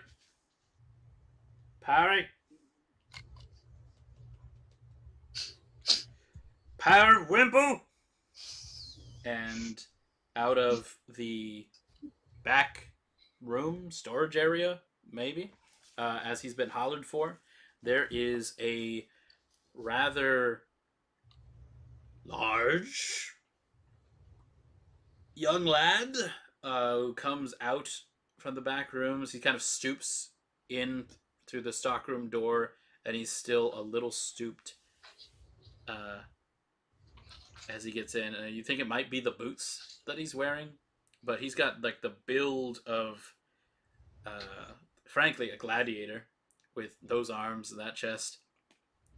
And he is there in this man with, I guess, Bildreth. Billy. Periwinkle. I told you to move these ball bearings over to aisle 2 so that they wouldn't be in my way when I go about and order and stuff in our new herbs and incenses. Now we've got paying customers here, and you are paying customers, are you not? Yes. Paying customers, and they need everything to be in order. You look at me, Perry Whipple. You look me in the eyes, and you just see him like he's been kind of just looking down, and he's still not quite looking, but the man kind of like grabs his chin and kind of moves it over. It's like, move these to aisle 2, bottom drawer. You got me? And Perry Whipple says, yes, uncle. And Bildreth will take one of the drawers out, and Periwimple, this large young man, will kind of take this entire desktop chest of drawers, and it looks like it's about hug size, but for a young gladiator. And he'll kind of take this almost crate-sized bits of storage and take it, kind of move through the middle of y'all, and take it to a corner of the store closer to the front. He'll be putting it down where it does appear that there's a section of under table where there's room for it to fit. So, I want to call him Periwinkle. Aww. his name's Parpole. No one calls him that. Purple? Parpole Cantemir is a family name. That is a fantastic name. It's like purple, but with a real southern accent. Yeah. Purple. That's an amazing name. He's a strong lad of arms, but not so of the brains. I am the exact opposite. Are so you? it appears. So, Periwimple. He does bring out a drawer of incense that he had set aside. It's like, we've got mistletoe, and we've got sandalwoods. Sandalwood is nice. They're both perfect. Excellent. Be 50 gold for the sandalwoods. And for the mistletoe, let's say about 10. He like smells it like, I think it's turning. I think I could keep going country now because you were going country. I think that I should just go with the mistletoe right now, just to determine whether or not I like what you have. But I'll do the mistletoe. Now, right? He kind of like, you wrap it up or take as is? I have a pouch here. Okay, he goes over to like a very mechanical tiller and very mechanical till, and he'll kind of just bring it up here. He writes down on his ledger 1 sprig of mistletoe, 10 gold piece, and then he will open up the till and hold out his hand. He just like counts out 10 gold that he definitely didn't take off of those bodies. He looks at the gold, so like barely gives it a glance, like drops 1, 2, 3, 4, 5, 6, 7, 8, 9, 10 into the till. It's like, pleasure. How about your friends? So basically, everything here is available from the adventuring gear that you would normally find in the player's handbook, about page 150, so long as it is less than 25 gold. So there's no holy water here, no hourglasses, no poisons. Dang it. Other than like bad sandalwood, I guess. Perfect. Yeah. But there is, plenty of everything else. You got your abacuses, you got your... Oh, I need a good abacus. Yeah, right? Buckets, caltrops.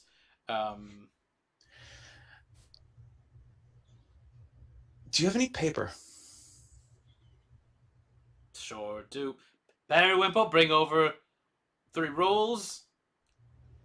You prefer a quality type? Color? We've got White. brown, white, light Uh, brown. The Scented? plainest, most boring that you have. Paper No. scented.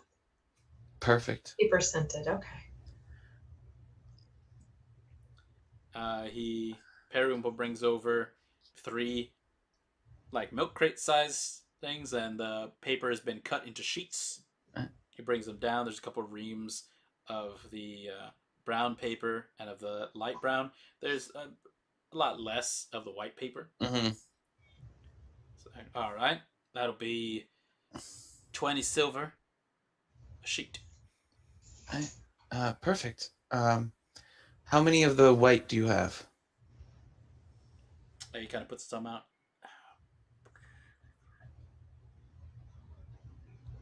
Got about 30 sheets here. I'll take it. So 20 silver is about 2 gold. Mm-hmm. So 2 times that 30 is about 60 gold pieces. Yep. Got it? Perfect. He marks it down on his set of receipts. He opens up the till, and he will very definitely take your 60 gold. This is the stuff that you got from Orashao? Mm-hmm. Okay. You'll take that in. And Toren will just get a couple of water skins and like 10 days worth of rations. Okay. The water skins are also about 2 gold each. How many is Toren going to get? Okay, 2. Okay.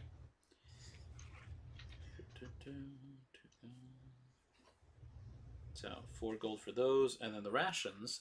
Turns out those are 5 gold each for like a day worth of rations. He's got mostly Okay. dried stock, so beef jerkies. It says just jerky on the sign. It doesn't say beef jerky.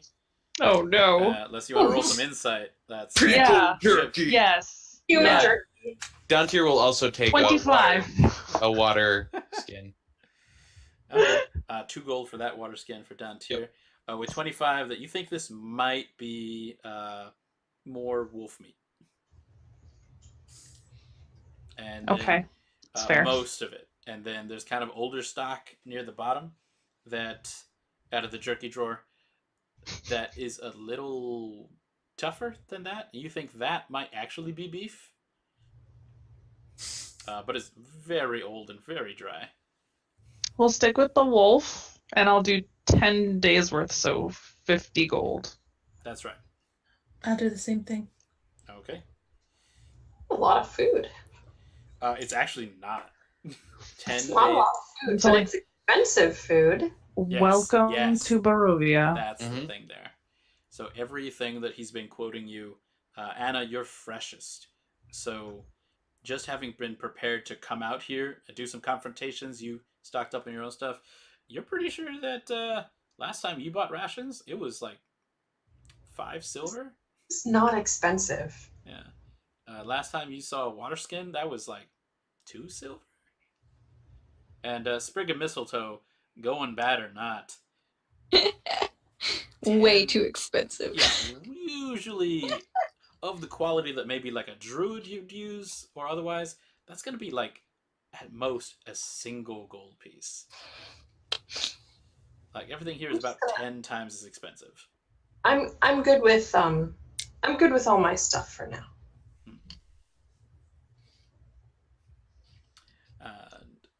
And while this is happening, like Periwinkle has kind of gotten a broom and has started sweeping.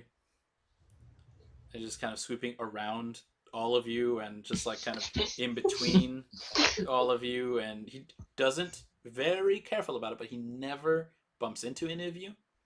And he just will kind of like reach the broom out to get in between your feet at some parts of the floor. Just every time you take a step forward, he'll like sweep this part you just left. That's fantastic. Yeah. And Bildreth is just kind of keeping an eye on everything. So it's like, all right, anything else? We can wrap it up. And his till is actually getting pretty full. And you, from some glances, like you saw there's some coins and stuff in here, but you have definitely made the bank on this day. He's like, I can retire. It's like they say, if you want it badly enough, you'll pay for it. True that. Shall we? Yeah, from Let's outside. go put a man's son to rest. The what? The who? We will tell you on the walk and way. talk. From outside, there is a sound of a snort and a stop, and just a bit of mud that's spurred up. But on the main road now, Ismark and Irina are on a open-topped wagon. So it's a little better than a cart, in that it looks like they've gotten some sacks of oats and put them kind of in seating arrangement. More like there's like oat benches on the inside of this cart. And they do have one horse that is on the front of it. Nice.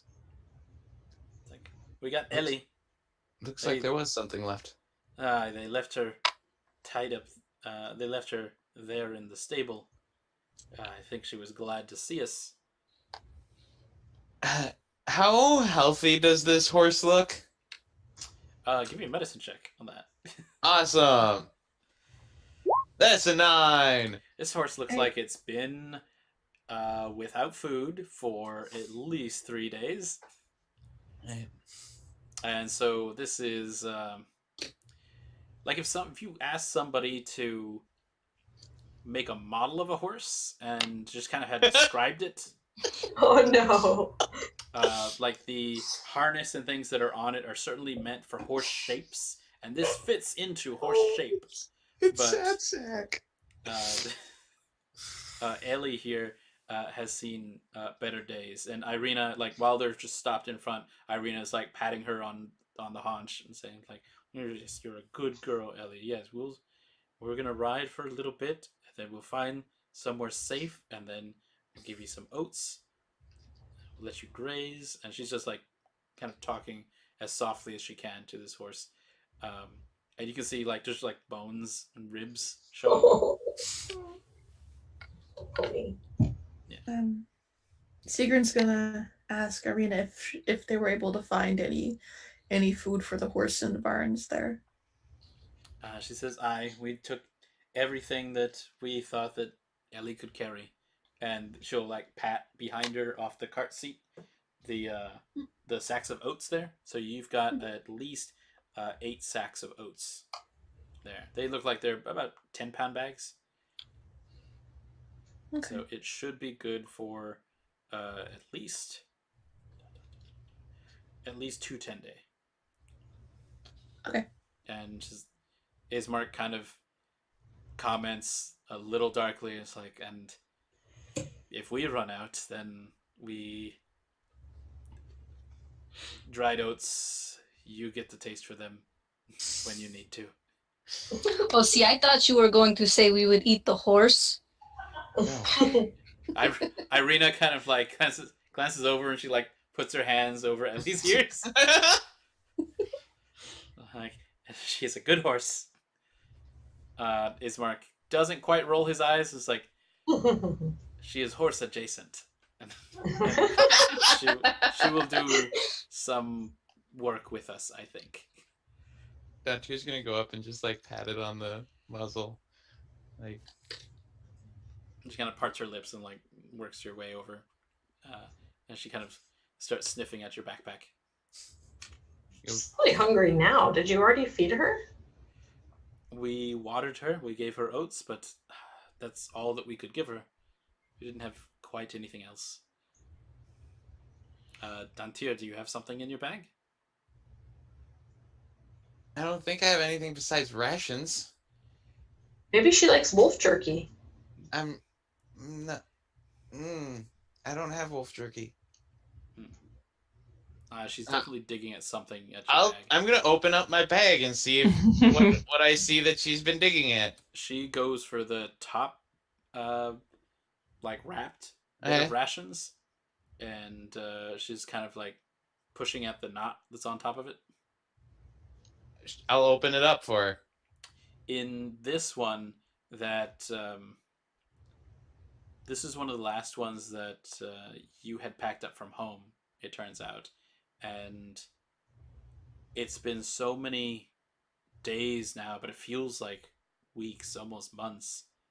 But there is the cured and dried ham from home, and almost a whole 2 dried apples that they had been the apples that your mom had taken off from the backyard. Dantiir will feed the horse the apples. Ellie is happy and kind of like nuzzles Dantiir's hands and is feeding it. It's still barely a horse. Mm-hmm. Sigrid likes Dantiir a little bit more now. Right, Irina kind of also nods in approval at what Dantir's done. So it's like, all right, I think it's time to go to church. Like a great idea. As the sunglasses go down. Yeah! And Ismar kind of like goes with the reins, and Irina says like, "Stop that."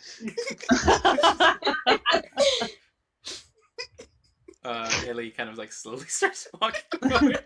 They do get into gear, and they're heading where you had indicated that you want to go to next, to the church.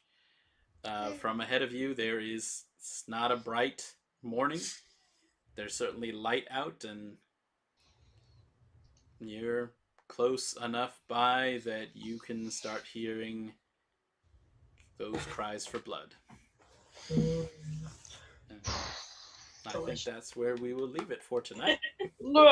Yay, we Looks avoided like that horrible thing an entire night. Looks like it's time to go to church. Oh dear. No, yeah, welcome to the Team Anna, where we ask you to immediately kill somebody. Yeah. That's the initiation. Welcome to the group. Murder this child. What? Just don't ask questions. I think I need more tea. You will need a lot of tea. She brought 5 pounds of it, so You'll need some sanity. You can Thank tell you. we're totally related. I'm here all We're week. brothers happy on. That's how it works. It is. Listen, I was totally gonna make a Mad Mary, Sad Mary. My goal is to make her Glad Mary joke, I mean, oh dear. but Why That's- didn't you? that's like quest ending right there. From Mad Mary to Sad Mary to... the Glad Mary. Got it. You're gonna make me glad, Mary. Where are all the people in this village? You think there might be like a dead kid around we could bring in? Or 2 or 3? There's possibly a dead teen. Too many dead people. Yeah, So I many. mean, there That might is- be one coming up here at the church. Yeah. Okay. When you can't find them, make your own. Yeah. You can't This find is them, you my make friend. When you Plus my can't find them, friend. make your own. All right. So for our stream out there, that'll be our session for tonight. If you're watching Critical Role, we'll see you out there later. See you, everybody. All right.